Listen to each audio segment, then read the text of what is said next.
on 3rd floor. He didn't live there, and the cops continuously allowed him to come up here and harass. I'm going to call Cheyenne. I reported it, and nobody will do anything about it. Which is Mike's wife. This is Kevin knocking on Brianna's door. The day after he was told, and the police were told, that she didn't want him there. That was on a previous recording shared here to YouTube.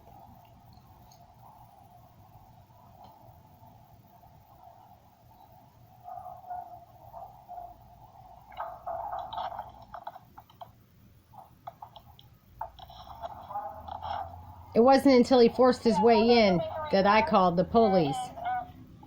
Because I didn't know with that knock, see, they all knock the same. Informants, police, and snitches. So I thought maybe it was the police knocking on Bree's door. Until he pushed his way in. Mind you, there was a notice on the door. Do not enter if you do not live here. Yes. He didn't live there. On the door next door. He was told, it's on audio yesterday, the cops were told if he was to come back here, he'd be arrested. But instead, he came back here, caused problems, called the cops, DCF and the cops showed up and took my grandson and charged Brianna. As well as, what? Did they come with another search warrant for my house while I wasn't home? And then I got locked out. Why? Okay, now, this is on the date of Wednesday, May 25th, 2021. That when I was home, there was a call made out of concern by apartment number 4.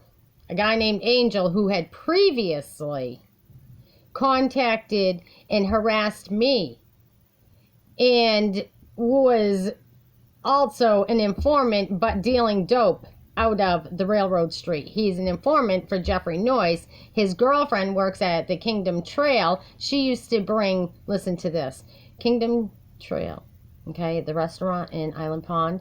Last winter, I complained because of the safety. I wanted everybody to know that there's bed bugs in that apartment building, and Angel's girlfriend, Terry Cortez, was taking food from Kingdom Trail to her apartment number 4, knowing there's bed bugs. She had this big nasty dog that's shit in the house and outside too, okay?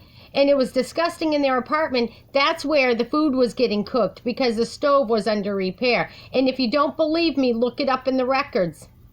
Because I also previously put it on here last year to make sure that everybody knew, okay? So I'm going to get into that, but I want you to see, this was another failed call, Vermont State Police, where they were contacted by the downstairs neighbor, Angel.